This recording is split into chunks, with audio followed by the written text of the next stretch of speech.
예수님을 왕 삼으려고 하고자 또 예수님으로 육신의 떡을 구하고자 찾아온 사람들에게 예수님은 기복주의, 또 신비주의, 또 인물 중심주의의 신앙의 위험성을 언급하시고 믿음의 대상이 되시는 자신, 우리 주 예수 그리스도를 믿어야만 영생하도록 하는 떡, 생명의 떡을 먹을 수 있다고 가르쳐 주셨습니다. 그리고 나는 생명의 떡이니 내게 오는 자는 결코 줄이지 아니할 터이요 나를 믿는 자는 영원히 목마르지 아니하리라 라고 하시는 참으로 위대한 복음을 선포해 주셨습니다. 그리고 오늘 본문이 이어집니다. 예수님은 이 생명의 떡 강화를 이어가시면서 오늘 이 본문을 통해서 생명의 떡을 먹는 사람은 어떠한 사람들인지 설명해 주십니다. 오늘 본문을 통해서 과연 우리는 이러한 사람들인지 함께 말씀을 상고해 봄으로 은혜를 나누고자 합니다. 첫째로, 선택받은 자만이 생명의 떡을 먹을 수 있습니다. 우리 36절로 38절 말씀을 다 같이 한번 읽어보도록 하겠습니다. 시작. 그러나 내가 너희에게 이르기를 너희는 나를 보고도 믿지 아니하는도다 하였느니라. 아버지께서 내게 주시는 자는 다 내게로 올 것이요 내게 오는 자는 내가 결코 내쫓지 아니하리라. 내가 하늘에서 내려온 것은 내 뜻을 행하려 함이 아니요 나를 보내신 이의 뜻을 행하려 함이니라. 아멘. 영생하는 떡을 내려달라고 요청하는 사람들에게 예수님께서는 내가 생명의 떡이다 라고 말씀하셨습니다. 그러자 사람들은 그 말을 이해하지 못했습니다. 떡은 먹는 것인데 예수님이 내가 생명의 떡이다 라고 말씀하시니 이게 무슨 말인가 라고 의아했던 것이죠. 그러니 예수님을 눈앞에 두고도 그분이 행하셨던 그 표적을 보고도 이 사람들은 예수님을 온전히 믿을 수가 없었던 것입니다. 그러자 예수님은 자신을 믿을 수 있는 사람들에 대해 설명하십니다. 그 예수님을 믿을 수 있는 사람들은 아버지께서 내게 주시는 자라고 말씀하셨습니다. 이것은 성부 하나님께서 예수님께 특별히 구별하여 주신 자들을 말하는 것이죠. 우리는 이것을 교리적으로 예정과 선택으로 설명할 수 있습니다. 하나님은 이 세상을 만드시기 전부터 믿을 자와 믿지 아니할 자를 예정해 놓으셨던 것이죠. 에베소서 1장 4절 말씀은 이렇게 기록되고 있습니다. 다 같이 읽어보겠습니다. 시작. 곧 창세전에 그리스도 안에서 우리를 택하사 우리로 사랑 안에서 그 앞에 거룩하고 흠이 없게 하시려고. 우리로 사랑 안에서 그 앞에 거룩하고 흠이 없는 하나님의 백성이 되게 하시고자 우리 하나님은 창세전에 그리스도 안에서 우리를 택하셨다, 선택하셨다라고 말씀하고 있습니다. 이 세상이 지어지기 전 믿을 자와 믿지 못할 자를 우리 하나님께서 구별해 놓으셨다라는 것이죠. 그러면 그 선택된 자는 어떻게 되는가? 로마서 8장 30절은 이렇게 기록되고 있습니다. 또 다 같이 읽어보겠습니다. 시작. 또 미리 정하신 그들을 또한 부르시고 부르신 그들을 또한 의롭다 하시고 의롭다 하신 그들을 또한 영화롭게 하셨느니라. 자, 믿도록 미리 정하신 자들을 때가 되어서 부르신다라는 것이죠. 어디로요? 하나님의 나라로, 이 땅에서는 교회로 부르신다라는 것이죠. 그 교회로 부르셔서 선포되어지는 말씀을 통해 믿음을 허락하시고 그 믿음으로 말미암아 의롭다 하신다라는 것이죠. 그 의롭다 하신 자들 결국 마지막 때에 영화롭게 하셔서 저 새하늘과 새 땅에서 살게 하신다라는 것입니다. 그렇다면 반대로 미리 정하신 자가 아니면 믿을 수가 없다라는 것이죠. 즉 성부 하나님께서 성자 예수님께 주신 자가 아니라면, 그 명단을 넘긴 자가 아니라면, 그 표징을 보인 자가 아니라면 믿을 수가 없다라는 것입니다. 이것이 바로 우리가 추구하는 개혁주의, 칼빈주의 신앙의 구원론의 핵심입니다. 여러분, 우리야 이런 말씀을 들으면 하나님이 그렇게 우리를 선택하시고 부르셨겠구나, 그래서 믿게 하셨구나 라고 받아들일 수 있는데, 이 말을 들으면 불신자들은 반감을 가질 수밖에 없습니다. 그러면 우리는 버려진 자냐? 하나님을 믿지 않는 우리는 하나님이 버리신 자냐? 라고 하는 생각을 갖게 되는 것이죠. 게다가 교회 안에서조차도 하나님이 과연 사람들을 믿지 않도록 정해 놓으셨을까? 그런 하나님은 과연 사랑의 하나님이 되실 수 있는가? 라고 하는 질문을 가지는 사람이 교회 안에도 있는 것이죠.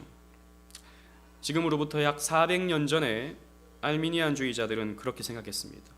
만약 하나님이 믿을 자, 믿지 않을 자를 다 정해 놓으시고 믿을 자가 믿어서 구원받고 믿지 않을 자가 믿지 않았다고 심판받게 하는 것은 그것은 불공평한 것이 아닌가? 라고 이렇게 의문을 제기했던 것이죠. 어떻게 하나님이 자신이 만드셨는데 누구는 구원하고 누구는 버리시는가? 이해가 안 된다라는 것입니다. 여러분들은 이해가 되십니까? 몇 해 전에 영국에서는 이런 포스터를 이 지나다니는 버스에 다 붙이고 캠페인을 했었죠. 자신이 만든 피조물을 심판하시는 하나님이라면 우리는 그를 믿지 않겠다. 이 말을 누가 했냐면 여러분들 잘 아시는 아인슈타인이 했습니다. 그 글귀를 버스에 다 붙여놓고 불신자들이 우리는 그런 하나님 믿지 않겠다라고 하는 캠페인을 벌였던 것이죠. 불공평하다는 것입니다.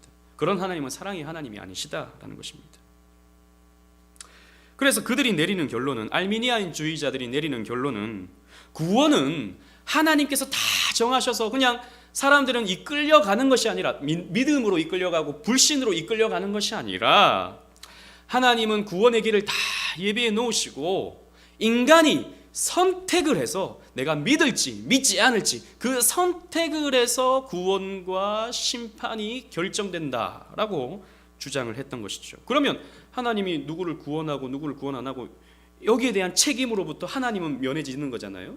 그러니까 하나님을 그렇게 나쁘게 할 수 없다. 나쁜 분, 어떻게 보면 좀 표독스러운 분으로 우리가 표현할 수 없다. 그 몫은 우리에게 있는 것이다. 믿든지 믿지 않든지라고 주장했던 것입니다. 그래서 이 알미니안주의자들은요, 선행은총이라고 하는 것을 교리적으로 설명합니다. 즉 인간에게는 선행은총이 있기 때문에 하나님을 스스로 찾아갈 수 있는 능력이 있다라는 것이죠. 그래서 그 능력이 있는데 그 능력을 발휘해서 하나님을 찾아가는 자는 구원을 받고 그 능력을 애써 눌러가지고 하나님을 찾지 않는 자는 지옥 간다. 그러니까 구원이라고 하는 것은 네 몫이다, 네 결정에 달려있다라고 주장하는 것입니다. 사실 이러한 논리가요, 오늘날의 이런 합리주의에 빠져있는 혹은 익숙해진 사람들에게 있어서 훨씬 더 설득력이 있습니다. 그렇지, 내가 믿어야 구원받지. 하나님이 다 정해놓으시고 그냥 나는 그냥 정해놓으신 대로 그냥 살다가 그냥 구원받고 혹은 지옥 가게 되면 그게 뭐야? 우리 몫은 뭐야? 우리가 할 수 있는 게 뭐야? 라고 질문하기 마련인 것입니다. 그런데요, 이러한 논리의 맹점이 무엇입니까? 이러한 논리는 하나님을 너무나도 무능력하게, 무기력하게 만든다라는 것이죠. 사람을 구원함에 있어서 하나님은 능력을 나타내실 수가 없습니다. 인간의 결정을 기다려야 하는 것이죠. 얘야, 나를 좀 믿어줄래? 네가 나를 좀 믿어줬으면 하는데 라고 하는데 사람 믿지 않아요. 그러면 하나님은 아이고 마음 아파하셔야 되는 하나님입니다. 이러지도 저러지도 못하면서 사람의 결정에 의존할 수밖에 없는 하나님이 되고 마는 것입니다. 이런 알미니안주의자들의 논리는 하나님을 어떤 그 선택과 유기의 책임으로부터 면하게 해주려고 했지만 결국에는 하나님을 너무나도 나약하신 하나님, 유약하신 하나님, 무기력한 하나님으로 만들고 만 것이죠. 여러분, 그렇지 않습니다. 하나님은 구원할 자를 구원하십니다. 하나님은 당신의 미쁘신 뜻대로 당신의 백성들은 완벽하게 구원해내시는 능력의 하나님이십니다. 반대로 하나님의 그 미쁘신 뜻대로 유기하고자 하는 자를 유기하도록 내버려 두시는 공의로우신 하나님이십니다. 우린 그런 하나님을 믿는 것이죠. 알미니안주의자들은요, 하나님을 은근히 배려하는 듯 했지만 인간을 은근히 높이는 것입니다. 마치 구원에 있어서 인간의 역할이 크다라고 하는 것, 인간의 역할이 결정적인 것이다. 그래서 우리 인간이라고 하는 것은 내 구원이라고 하는 것을 만들어갈 수도 있고 실패할 수도 있는 아주 결정적인 능력이 있는 존재다라고 하는 것을 나타내는 것이죠. 인간을 굉장히 높여낸 것이 바로 알미니안주의인 것입니다. 그렇기 때문에 알미니안주의 복음은 인간에게 훨씬 더 듣기가 좋습니다. 우리에게는 가능성이 있고 내 결정에 달린 거고 우리는 할 수 있고, 이런 말들이 인간에게 있어서 훨씬 더 듣기 좋은 것이죠. 반면에 칼빈주의는 인간은 무기력하고 인간은 무능하고 전적으로 부패했기 때문에 하나님을 찾을 수도 없고 하나님께 나아갈 수도 없고 스스로 능력으로는 하나님을 믿을 수도 없다라고 하는 것은, 그럼 뭐야, 우리 뭘 할 수 있다는 얘기야 라고 하는 것이죠. 그러나 우리 칼빈주의 신앙은 인간을 겸손하게 바라보면서 하나님을 더 높이고 그 하나님의 영광을 더 추구하고 그 하나님을 더 높이 찬송하는 신앙인 것입니다. 성경을 보십시오. 성경에는 이러한 선택교리, 예정교리, 유기교리가 빽빽하게 들어가져 있습니다. 이러한 논쟁은 사실 사도시대에도 있었던 것이죠. 사도 바울은 그러한 알미니안주의적인 주장을 하는 사람들에게 이렇게 일갈했습니다. 로마서 9장 20절 21절 말씀입니다. 다 같이 읽어보겠습니다. 시작. 이 사람아, 내가 누구이기에 감히 하나님께 반문하느냐? 지음을 받은 물건이 지은 자에게 어찌 나를 이같이 만들었느냐 말하겠느냐? 토기장이가 진흙 한 덩이로 하나는 귀히 쓸 그릇을 하나는 천히 쓸 그릇을 만들 권한이 없느냐? 이 사람아, 네가 누군데 감히 하나님께 반문하느냐? 왜 하나님, 이 사람은 구원하고 이 사람은 유기합니까? 이 사람은 그냥 놔두십니까? 그렇게 감히 네가 뭔데 그렇게 반문하느냐?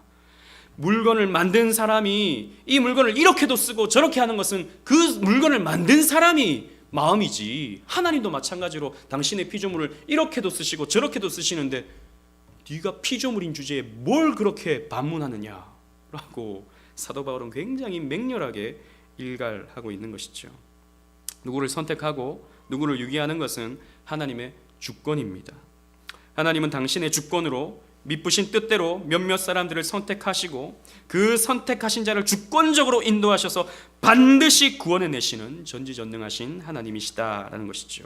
인간의 선택을 기다려야 하는 가련한 하나님이 결코 아닌 것입니다. 여러분, 원래 모든 인간은 죄로 말미암아 다 심판받아 마땅한 존재들입니다. 그런데 하나님께서 긍휼을 베풀어 주신 것이지요. 긍휼을 베풀어 주시고 자비를 베풀어 주셔서 몇몇 사람들을 선택하셔서 그 사망의 구렁텅이에서 건져 끌어올려 내신 것입니다. 그런데 건져 끌어올려 낸 사람이 하나님, 왜 저는 구원하고 저 사람들은 그냥 버리십니까? 라고 말한다는 그건 월권인 것이죠. 우리가 사실 멸망과 심판의 자리에서 은혜로 구원받은 사람이기 때문입니다. 물에 몇몇 사람들이 빠졌어요. 어떤 사람이 몇몇 사람을 구해냈습니다. 그런데 아유, 당신 너무하네요. 왜 저만 살려냈습니까? 저 빠져있고 있는 저 사람들은 왜 살려내지 못하고 있습니까? 라고 말할 수 있는 그런 것이 아니다라는 것이죠. 우리는 오히려 이렇게 질문해야 마땅합니다. 이 많은 사람들 중에서 왜 나를 선택하셨고 왜 나를 구원하셨나요? 라고 우리는 그 감격 속에서 질문할 수밖에 없는 것이죠. 지금으로부터 약 400년 전에 이 문제를 가지고 100여 명의 당시 전 유럽의 신학자들이 네덜란드 도르틀레흐트에 모여서 154회에 걸쳐 논의를 했습니다. 엄청나죠? 이 구원의 주권이 인간인가 하나님인가 라고 하는 주제로 154번에 걸쳐서 회의를 가졌던 것입니다. 그래서 지금으로부터 딱 400년 전에 1619년 4월 23일, 지금 4월달이죠. 딱 400년 전에 도르트 신조를 발표했습니다. 이 도르트 신조를 요약하면 여러분들 잘 아시는 구원의 5대 교리 혹은 칼빈주의 5대 강령이라고 표현할 수 있는 튤립 교리가 됩니다. 제가 지난주에 대학생들 모임이 있어서 잠깐 가서 올해가 이제 이 도로트 신조가 제정된 지 400주년이 되니까 이 튤립 교리에 대해서 제가 설교를 했는데 앉아 있는 친구들 중에 이 튤립 교리를 처음 들어본다는 친구들이 훨씬 많은 거예요. 우리 교단에서 신앙 교육 받고 쭉 자랐는데 이 튤립 교리를 모르는 친구들이 많아서 제가 오히려 깜짝 놀랐습니다. 여러분, 제 목양실에 가면은 그 테이블에 시커먼 그림이 있죠. 그 그림이 바로 도로트 회의의 장면을 목판화로 그린 그림입니다. 우리 교회는 한 그림 한 그림이 다 의미가 있는 그림입니다. 그래도 도로트 회의의 장면이 여기 그려져 있습니다. 그 도로트 회의에서 정리된 구원에 있어서 5가지 교리가 무엇입니까? Total depravity, 전적 부패입니다. 즉 인간은 전적으로 부패했기 때문에, 죄와 허물로 죽었기 때문에 스스로 하나님을 찾아갈 수 있는 능력이 없어요. 그래서 하나님이 구원해 주시고자 선택하셔야, 불러주셔야 구원을 얻을 수 있는 것입니다. 그리고 unconditional election, 무조건적인 선택. 우리가 좀 더 얼굴이 잘생겨서 구원받은 것이 아니고, 우리가 교회 생활을 좀 더 열심히 해서 구원받은 것도 아니고, 우리가 조금 더 훌륭한 인품을 가져서 구원받는 것도 아니고, 무조건적으로 선택하신 거예요. 여러분, 사랑에는 조건이 없습니다. 조건이 있어서 사랑한다면 돈이 많아서 사랑하고, 돈을 사랑하는 것이죠. 잘생겨서 그 인물을 사랑하는 것이죠. 그 인격을 사랑하는 것이 아니라, 원래 사랑이라고 하는 것은 조건이 없는 것이죠. 하나님의 사랑은 조건이 없어요. 우리가 잘생겼든 못생겼든, 돈이 많든 적든, 인품이 좋든 나쁘든 하나님은 우리를 사랑하시기로 선택하셨으면 사랑하시는 것입니다. 제한 속죄, limited atonement. 이 말은 예수 그리스도의 십자가 대속 공로가 오직 선택받은 자만을 위해서 제한적으로 적용된다라는 것입니다.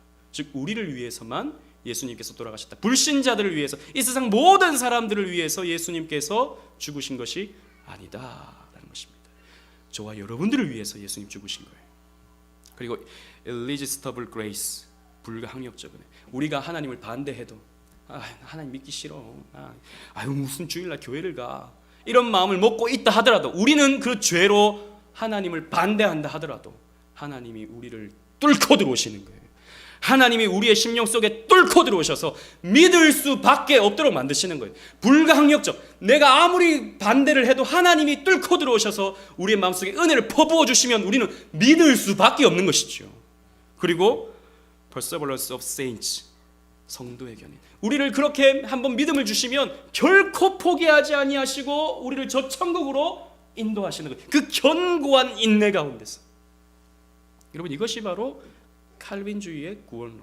그래서 종교개혁이 일어나서 루터파와 칼빈주의가 갈려지게 되죠. 루터파는 이제 루터파로 남게 되고, 칼빈주의가 개혁주의, 개혁파 신앙이 되는 것입니다. 이 개혁파가 또 100여 년이 지나서 이 도르트 회의를 통해서 또 갈라집니다. 알미니안주의와 칼빈주의. 그래서 우리는 알미니안주의를 개혁교회라고 부르지 않죠. 이런 알미니안주의 교회를 오늘날에는 사실 장로교도 지금 다 알미니안주의에 오염되어 있기 때문에 쉽게 말할 수는 없지만 대부분의 교회들이 사실 알미니안주의, 순복음도 그렇고 감리교도 그렇고 성결교도 그렇고 이런 알미니안주의 노선에 있다고 보는 것입니다. 그러나 이런 개혁주의 장로교회만을 우리는 개혁파 교회로 부르고 개혁주의 교회라고 부르는 것이죠. 그래서 이런 도르트 신조를 고백하는가 고백하지 않는가는 그 교회의 신앙 내용을 알기 위해서 아주 중요한 시금석이 됩니다. 아주 중요한 기준점이 됩니다. 그래서 우리 교회는 저 도르트 회의 장면을 교회에 걸어놓고 있는 것입니다. 여러분, 이 말을 요약하면 무슨 말입니까? 아무나 예수를 믿을 수가 없습니다. 아무나 예수를 믿을 수가 없습니다. 여러분, 루소라고 하는 철학자는 성경을 100번 읽었습니다. 버드란트 러셀이라고 하는 철학자도 마찬가지죠. 성경을 100여 번이나 읽었던 사람입니다. 그런 사람들은 결론을 맺기를 나는 하나님을 믿을 수가 없다라는 결론을 맺었어요. 여러분, 성경 100번 읽은 사람 여기 있습니까? 100번이 뭡니까? 한 번도 잘 안 읽었는데 우리 100번을 읽고 나는 하나님을 믿을 수 없다라고 하는 결론을 맺었다고요. 그런데 어거스틴과 같은 사람은 성경을 펴서 딱 로마서 13장의 2절 말씀, 그 2절 말씀만 읽고도 하나님을 만난 거예요. 그 하나님의 말씀이 자기를 뚫고 들어온 거예요. 그래서 평생의 방향이 완전히 바뀌게 된 것이죠. 그래서 나는 하나님을 믿을 수밖에 없다, 하나님의 은혜로 라고 결론을 내리는 것입니다. 여러분, 똑똑한 사람이라고 성경을 믿을 수 있는 것이 아니고, 무식한 사람이라고 해서 성경을 못 믿는 것이 아니고, 또 그렇다고 해서 똑똑한 사람이 성경을 믿을 수도 있는 것이고, 이것은 태중이 없는 것입니다. 뭐 좋은 환경, 신앙에 가면 그렇다고 해서 다 신앙을 갖는 것도 아니에요. 신앙이 없는 가면, 저 같은 경우에는 불신 가정에서 태어나가지고 온갖 핍박 받으면서 교회를 다녔는데, 이런 사람도 예수를 믿을 수 있는 것이죠. 여러분, 아무나 예수를 믿는 것이 아닙니다. 그럼 예수를 믿는 사람은 어떤 사람들입니까? 생명의 떡을 먹는 사람들은 어떤 사람들입니까? 아버지께서 선택하셔서 그리스도께 주신 자만이 생명의 떡을 먹을 수 있는 것입니다. 아버지께서 선택하셔서 그리스도께 주신 자는 한 명도 빠짐없이 다 그리스도께 나아갈 수 있게 되는 것이죠. 그래서 예수님이 다 나에게 온다라고 말씀하고 있는 것입니다. 아버지께서 선택하셔서 그리스도께 주신 자는 그리스도께서 결코 내쫓지 아니하십니다. 선택받은 자는. 그래서 예수님은 이렇게 말씀하십니다. 내가 하늘에서 내려온 것은 내 뜻을 행하려 함이 아니요 나를 보내신 이의 뜻을 행하려 함이니라 라고 말씀하셨습니다. 나는 내 뜻대로 하지 않는다, 하나님의 뜻대로 한다 라고 우리 주님께서 말씀하신 것은, 예수님은 철저하게 성부 하나님의 뜻에 완벽하게 순종하셔서 성부 하나님께서 선택하신 자를 구원하여 생명의 떡을 먹게 하신다라고 하는 말씀입니다. 그러므로 여러분, 오늘 이 수요예배를 드리는 저와 여러분들은 어떤 사람들입니까?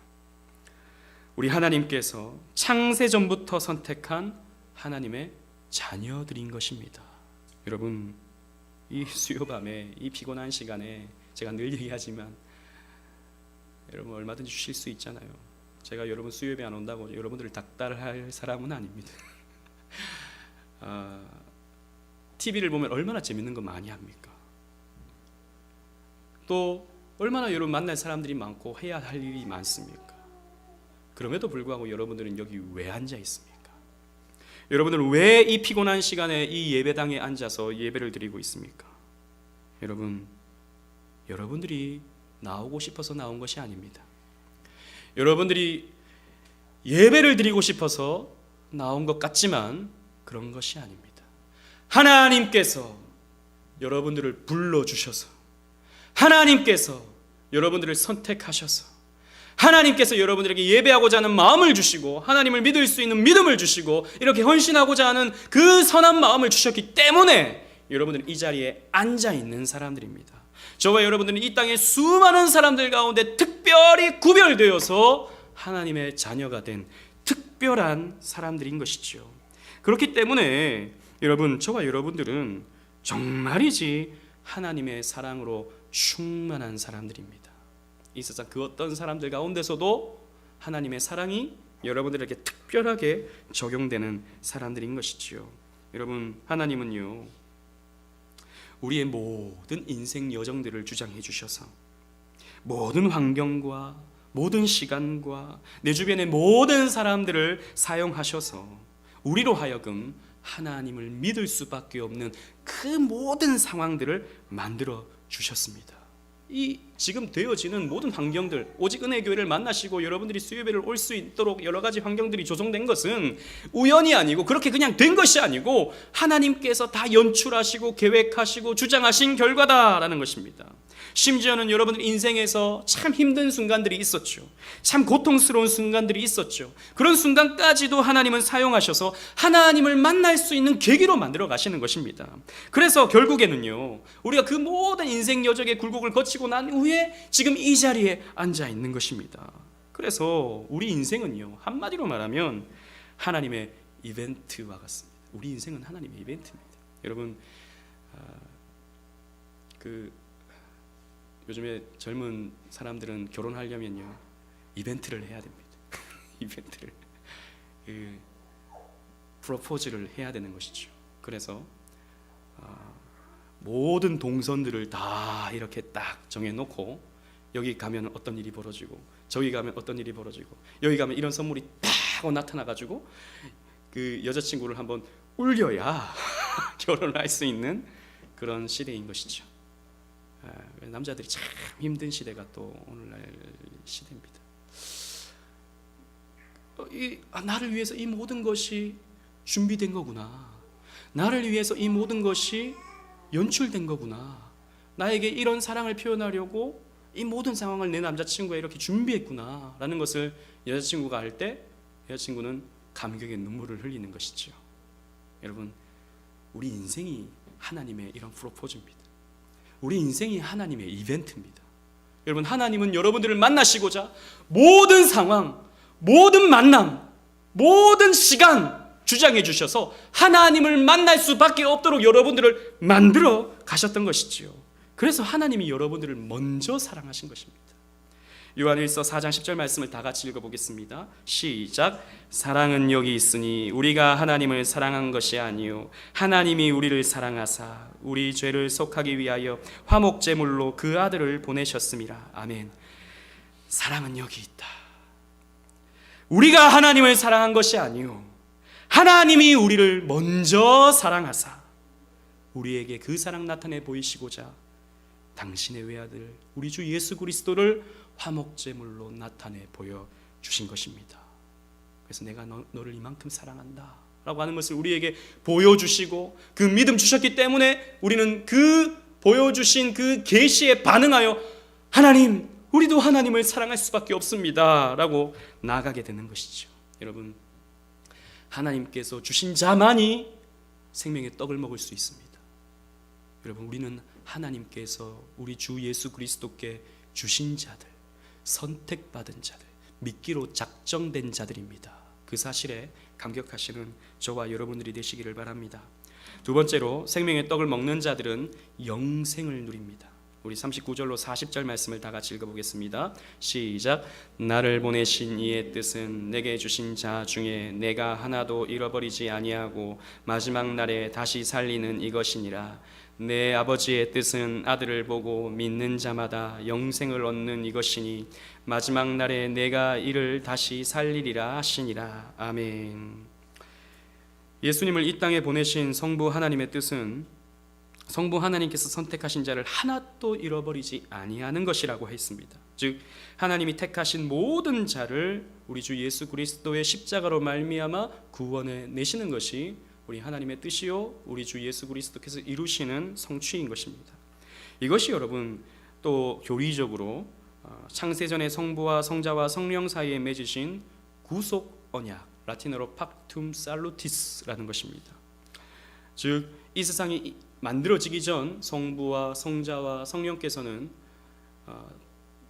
일부의 사람들을 구원하시고자 하는 언약을 맺으신 것입니다.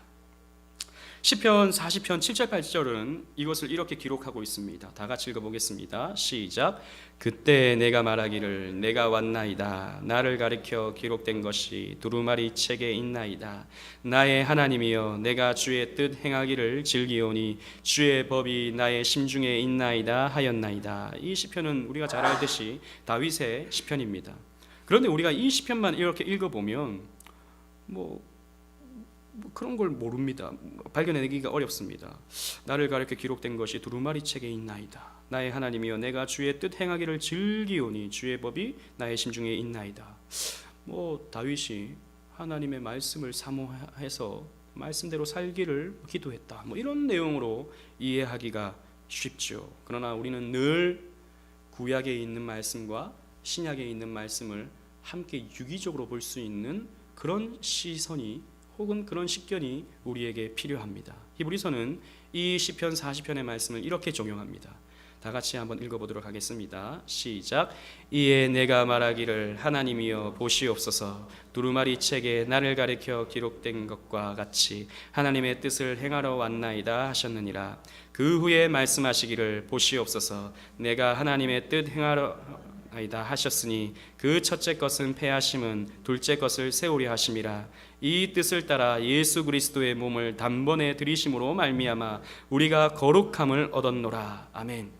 자, 시편에 있는 이 다윗의 시편을 히브리서 기자는 어떻게 적용하냐면 거기에서의 화자는 단순히 다윗이 아니라 앞으로 이 땅에 오실 예수 그리스도에 대한 예언적 말씀이다 라고 하는 것으로 풀어내고 있습니다. 그래서 이 두루마리 책에 나를 가리켜 기록된 것과 같이 하나님의 뜻을 행하러 왔나이다 라고 하는 것을 예수님에게 적용한다고요. 다시 한번 볼까요? 시편 40편 7절 말씀, 내가 말하기를 내가 왔나이다 나를 가리켜 기록된 것이 두루마리 책에 있나이다. 여러분, 이 말을 보면 무슨 말인지 몰라요. 그러나 히브리서를 보면 여기에서의 내가 왔나이다가 누굽니까?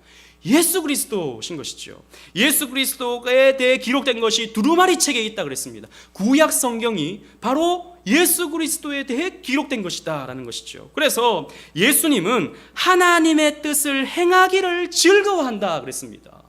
그래서 예수님이 나는 이 땅에 온 것이 나의 뜻을 행하러 온 것이 아니라 하나님의 뜻을 행하러 왔다라고 말씀하시는 거거든요. 그래서 히브리서 기자는 이렇게 말하고 있는 것입니다. 10절 말씀에 이 뜻을 따라 예수 그리스도의 몸을 단번에 들이심으로 말미암아 우리가 거룩함을 얻었노라. 즉 하나님의 뜻이 무엇이었습니까? 예수님께서 자기 몸을 영단번에 화목제물로 드려서 우리의 구원을 성취해내는 것이었습니다. 예수님은 완벽하게 그 구속 언약을 성취해내셨던 것이죠. 그래서 여러분, 이 구속 언약은 성부는 구속을 예정하시고 성자는 십자가로 구속을 성취하시고 성령은 그 구속을 우리에게 적용하시는데 어떻게 적용하십니까? 믿는 믿음을 주시는 거예요. 성령께서 우리에게 믿음을 주셔서 그 예수 그리스도 십자가가 나를 위한 것임을 깨닫도록 만들어 가시는 것입니다.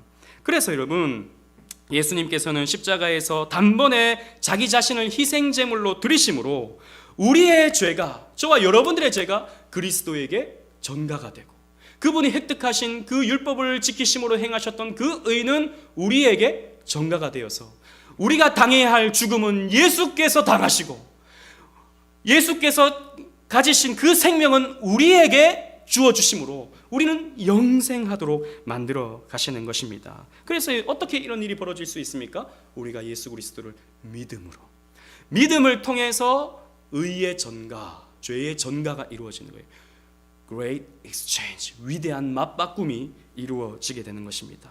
여러분, 이 삼위 하나님께서 언약하신 것은 삼위 하나님 사이에 맺으신 이 언약은 그 누가 깰 수가 있겠습니까? 인간이 깰 수 있겠습니까?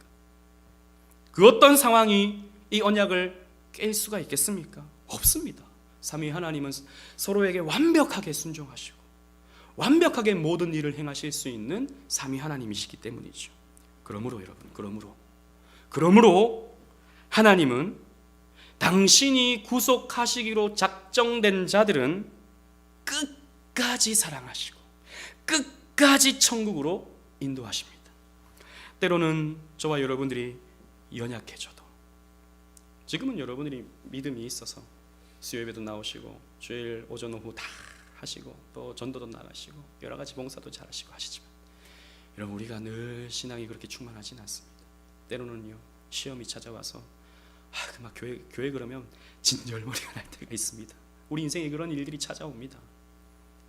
그런다 할지라도 심지어는 내 삶 속에 나타난 여러 가지의 고난과 문제들로 인해서 하나님 도대체 뭡니까? 하나님, 나 그래도 열심히 했는데 왜 나에게 이런 식으로 하나님 대우하십니까? 라고 하는 반항을 한다 하여도 하나님은 여러분들을 끝까지 포기하지 않으시고 그리스도께 나아가도록 만들어 가십니다.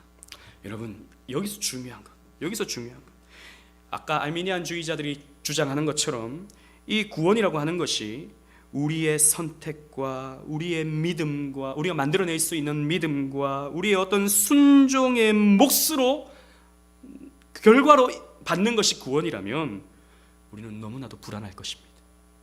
여러분, 정말 믿음이 있습니까? 여러분, 정말 믿음이 있나요? 이렇게 물어보면요, 대부분 아멘 합니다. 여러분들 겸손해서 아멘을 안 하셨지. 대부분 아멘 합니다. 그런데 정말 믿음이 있습니까? 정말 하나님이 살아계시고 지금 당장 죽어도 천국 간다라고 하는 확실한 믿음이 정말 있습니까? 그냥 믿어서가 아니라, 그냥 그렇게 배워서가 아니라 정말 인격적으로 그렇게 고백할 수 있는 상태가 여러분 되었습니까? 라고 물어본다면 정말 여러분들이 스스로 꼼꼼히 성찰해 본다면 우리는요, 한번 좀 거립니다. 왜? 어쩔 때는 믿음이 있어요, 정말. 그런데 어쩔 때는 믿음이 없어요. 작은 것으로 불평하고요, 작은 것으로 혼란스러워하고요, 작은 아픔 때문에 하나님을 원망하는 게 저와 여러분들입니다. 의심하는 게 저와 여러분들이에요. 그래서요, 우리의 어떠함으로 내 구원이 결정된다면 우리는 불안해요. 지금 당장. 아까도 여러분 제가 얘기했잖아요. 우리는 어쩔 때는 믿음이 있는 것 같고 어쩔 때는 믿음이 없는 것 같고 이런다니까요. 그러면 믿음이 있을 때 죽으면 천국 가고 믿음이 조금 없을 때 죽으면 지옥 가고 이런 것입니까? 그런 것도 아니죠. 왜? 구원이라고 하는 것은 하나님께 달려있는 거예요. 삼위 하나님께서 맺으신 그 구속 언약에 달려있는 겁니다. 하나님께서 구원 주시기로 작정된 자는 구원 받을 수밖에 없는 거예요. 여러분들이 아무리 반항을 하고 아무리 나 앞으로 교회 안 나갈래 하고 아무리 이제 하나님은 없어 라고 말을 한다 하더라도 하나님은 여러분들의 다리 몽댕이를 분질러서라도 결국에는 질질 끌고 가면서 천국으로 끌고 가시는 분이 우리 하나님이십니다. 무섭죠? 다리 몽댕이 분지른다 그러니까 평소에 잘해야 돼요. 그러니까 하나님은요, 그 누구도 꺾을 수가 없습니다. 하나님이 여러분들을 구원하시고자 작정하셨으면 그 어떤 상황도 하나님의 고집을 꺾을 수가 없어요. 여러분, 하나님은 영원하신 하나님이시죠. 그 영원하신 하나님을 어떻게 이 시간과 이 공간의 제약을 받는 인간이 혹은 이 상황이 하나님을 꺾을 수가 있겠습니까? 없다는 것이죠. 이것이 여러분 우리에게 큰 위로가 되는 것입니다. 이것이 우리에게 위로가 되는 거예요. 우리는요, 부족해도 연약해도 조금 못나도 의심해도 우리는 택한 자는 구원받는 것입니다. 하나님께서 그 견고한 인내 가운데 우리를 저 천국으로 끌고 가시는 것이지요. 하나님의 언약은 반드시 성취될 수밖에 없기 때문입니다. 그래서 본문에 예수님께서 뭐라고 그러십니까? 마지막 날, 즉 세상 종말 때에 예수님은 우리를 다시 살리신다, 즉 부활하게 하신다라고 말씀하고 있습니다. 성부 하나님의 뜻은 아들, 즉 예수 그리스도를 믿는 자에게 영생을 얻게 하는 것이다 라고 우리 주님께서 말씀하고 있습니다. 여러분, 그래서 하나님이 선택하신 자는, 하나님께서 그리스도께 주신 자들은 우리는 영생을 얻는 것입니다. 영생을 얻는데 여러분, 이 영생이라고 하는 개념도 우리가 함께 생각해 볼 필요가 있습니다. 여러분, 영원히 산다 어떻습니까? 여러분들은 영원히 살고 싶나요? 아니, 지금 80년 사는 삶도 지긋지긋한데 무슨 영원을 살아? 이렇게 생각하시는 분들이 있을지도 모르겠습니다. 사실 우리가요, 이 영생이라는 개념을 굉장히 오해합니다. 영생 그러면 천년 만년 시간이 끝도 없이 흐르는 곳에서 영원히 사는 것으로 이렇게 생각하는 것이지요. 하지만 성경에서 말하는 영생이라고 하는 개념은 그런 것이 아닙니다. 왜냐하면 시간이라는 개념은 이 역사 속에서 존재하는 것입니다. 이 세상이 만들어지고 이 세상이 끝날 때까지만 존재하는 것이 시간이라고 하는 개념입니다. 그래서 예수님께서 이 땅에 다시 오시고 종말이 되면 더 이상 시간이라고 하는 개념이 우리에게 존재하지 않습니다. 여러분, 우리는 마치 이 세상이 다인 것처럼 생각하고 앞으로 이루어지는 천국도 이 세상과 비슷한 곳이라고 생각하지만 차원이 틀립니다. 차원이 틀려요. 이 역사 세계는 유한합니다. 그렇기 때문에 성경에서 말하는 영생이라고 하는 개념은 시간적인 개념이 아니라 질적인 개념입니다. 질적인 개념. 즉 지금의 생명과는 다른 생명을 가지는 거예요. 지금의 시간과는 완전히 차원이 다른 시간을 또 살아가게 되는 것입니다. 어떤 시간, 어떤 생명입니까? 하나님의 영광으로 충만한 삶. 이것이 바로 여러분 영생입니다. 여러분, 생명이라는 개념도 마찬가지죠. 생명이라는 개념도, 성경에서 말하는 생명이라는 개념은 숨쉬고 심장이 뛰는 것이 생명이라고 말하지 않습니다. 예수님께서 나사로를 향하여, 죽어있는 나사로를 향하여 내 친구 나사로가 잔다 그랬거든요. 죽었다라고 말씀하지 않으셨어요. 잔다라고 말씀하셨습니다. 생명이라는 것은, 성경에서 말하는 생명이라는 것은 하나님을, 그 생명이신 하나님을 품고 있는 것, 그 생명이신 하나님의 임재 속에 있는 것을 생명이라고 말합니다. 반대로 죽음이라고 하는 것은 생명이신 하나님과 단절된 것, 생명이신 하나님의 품 안에 있지 아니하는 것을 죽음이라고 말하는 것이죠. 그래서 성경에서는요, 하나님을 알지 못하는 사람들을 어떻게 표현하냐면 죽은 사람이라고 표현합니다. 우리 에베소서 2장 1절 말씀을 다 같이 한번 읽어보겠습니다. 시작. 그는 허물과 죄로 죽었던 너희를 살리셨도다. 너희가 예수를 모를 때 너희는 허물과 죄로 죽었었어 라고 말씀하고 있는 것입니다. 즉 하나님과 관계없는 삶을 죽었다라고 말하고 있는 것이죠. 그러므로 이 세상에서 예수를 모르고 살아가는 모든 사람은 성경적 관점으로 보았을 때 살았다 하나 죽은 자입니다. 살았다 하나 죽은 자입니다. 아무리 좋은 아파트에 살고 아무리 좋은 차를 타고 다니고 아무리 좋은 높은 위치에 오른 사람이라 하더라도 예수를 모르는 사람은 죽은 사람입니다.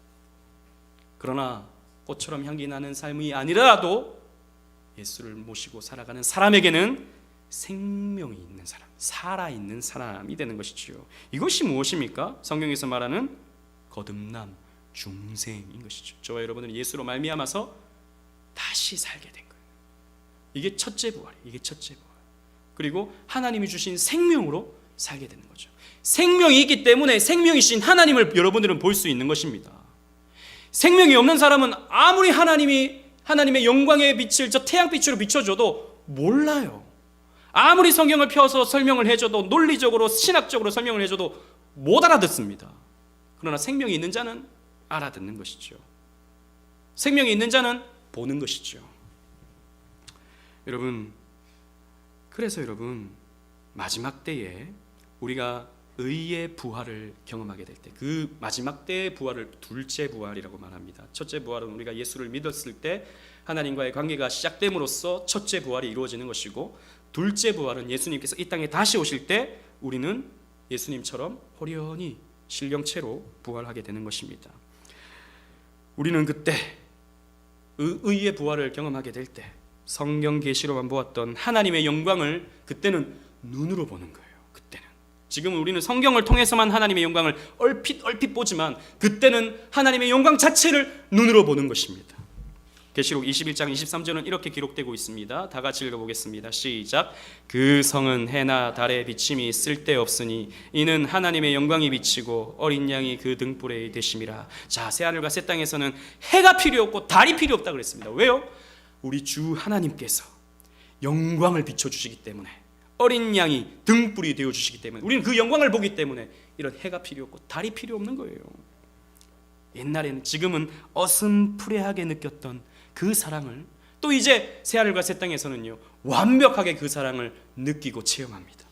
계시록 21장 3절 말씀 다 같이 읽어보겠습니다. 시작. 내가 들으니 보좌에서 큰 음성이 나서 이르되 보라, 하나님의 장막이 사람들과 함께 있음에 하나님이 그들과 함께 계시리니 그들은 하나님의 백성이 되고 하나님은 친히 그들이 함께 계셔서 모든 눈물을 그 눈에서 닦아주시니 다시는 사망이 없고 애통하는 것이나 곡하는 것이나 나쁜 것이 다시 있지 아니하리니 처음 것들이 다 지나갔음이로라. 아멘. 자, 우리 이 사랑을 저 새하늘과 새 땅에서 받아 누리게 되는 것입니다.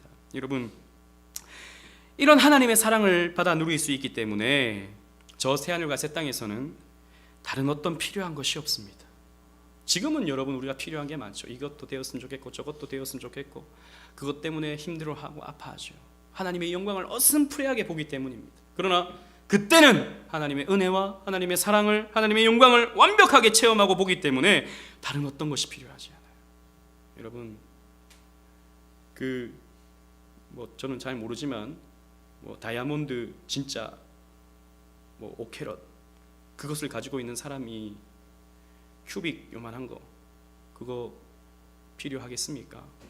필요 없죠. 저희 아들 유건이가 얼마 전에 자기 생일 선물로 아빠 다이아몬드 하나 사줘 그러더라고요. 다이아몬드라. 예, 다이아몬드를 쳐봤어요. 인터넷에 제일 싼 게 15만 원 하더라고요. 그래서 제가 바로 지워서 큐빅 쳐봤어요. 큐빅. 예, 똑같이 생겼는데, 제가 봤을 때 똑같이 생겼는데, 예, 차이가 많이 나는 것이죠. 진짜 다이아몬드를 가진 사람은 큐빅이 필요 없습니다. 그죠? 이거는 검색해 보니까 2,000원도 안 하더라고요. 2,000원. 이만한 것도 2,000원도 안 해요. 가치 없는 것이기 때문이죠. 얼마든지 문방구에서도 살 수 있는 것이기 때문이죠. 진짜 다이아몬드를 가진 사람은 큐빅 같은 이런 가짜품이 필요 없는 것입니다. 여러분 마찬가지입니다. 진짜의 영광을 보는 사람은, 진짜의 그 하나님의 그 풍부함을 본 사람은 이 땅에 어떤 소소한 것들이 보이지 않아요. 필요하지 않아요. 여러분, 이것입니다. 우리가 예수를 믿어가게 되는 것은 영생으로 나아가는 길목에 있는 것인데, 우리는 점점 신앙이 깊어지면 깊어질수록 이 세상의 어떤 것으로 일비하지 않을 수 있는 것입니다. 이게 무엇입니까? 영생을 사는 것이에요.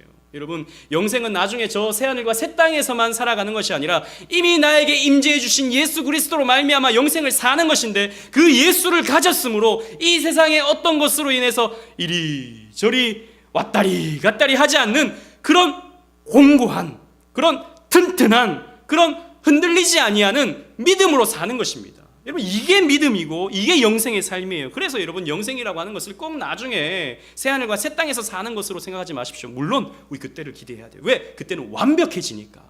하지만 지금 여기서부터 우리의 영생은 시작되는 것입니다. 여러분, 영생을 천년 만년 사는 것, 이런 것으로 이해하지 마십시오. 이 짧은 이 세상도 이렇게 피곤하고 고단한데 시간적으로 영원히 사는 것이 뭐 그리 대수이겠습니까? 하지만 생명의 떡이신 예수님을 믿을 때 우리의 영생이 시작되는 것입니다.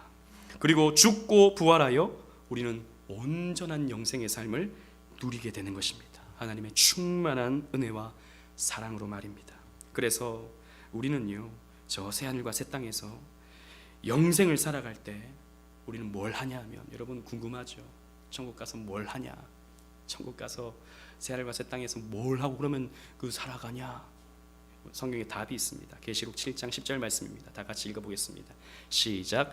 큰 소리로 외쳐 이르되 구원하심이 보좌에 앉으신 우리 하나님과 어린 양에게 있도다. 유일하게 새하늘과 새 땅에서 사람들의 모습을 그려주고 있는 장면이 여기 나오는데요, 손에 종려나무를 들고 큰 소리로 외쳐 찬양을 하는 것입니다. 구원하심이 보좌에 앉으신 우리 하나님과 어린 양께 있도다. 구원이 나에게 달려있는 것이 아니라, 내가 이룬 구원이 내 것이 아니라 하나님께서 이루셨습니다 라고 찬양하는 것이 새하늘과 새 땅에서의 믿음의 사람들의 모습입니다. 여러분, 왜? 그 영광을 보니까 하나님이 너무 좋은 거예요.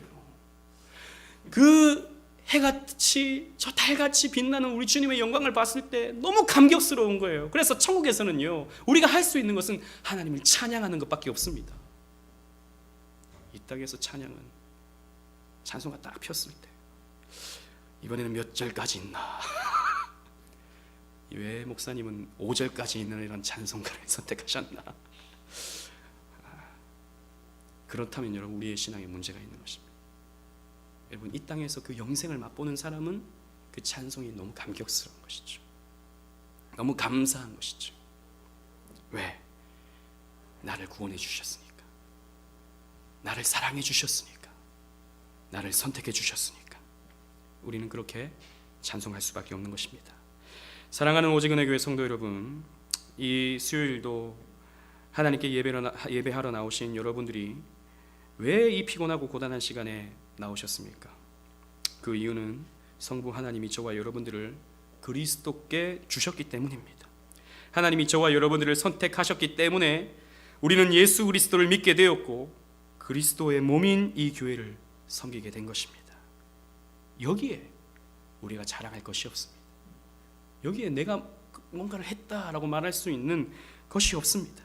나는 수요 예배 나올 줄 아는 믿음을 가졌어 라고 의시될 것이 하나도 없습니다. 하나님이 주신 것이니까요. 하나님이 오게 하신 거니까요. 오히려 이 시간까지도 주님께 드릴 수 있는 자로 선택받고 부름받은 것에 감사하며 하나님께 영광을 올려드리시기를 바랍니다. 구원하심이 보좌에 앉으신 우리 하나님과 어린 양께 있도다 라고 말입니다. 그 하나님을 이 땅에서 이미 즐거워하며 살아가시기를 바랍니다. 성경 계시를 통해 우리에게 나타내 보여주시는 하나님의 영광을 보고 하나님을 즐거워하는데 여러분의 인생을 사용하시기를 바랍니다. 우리에게 영생은 시작되었습니다.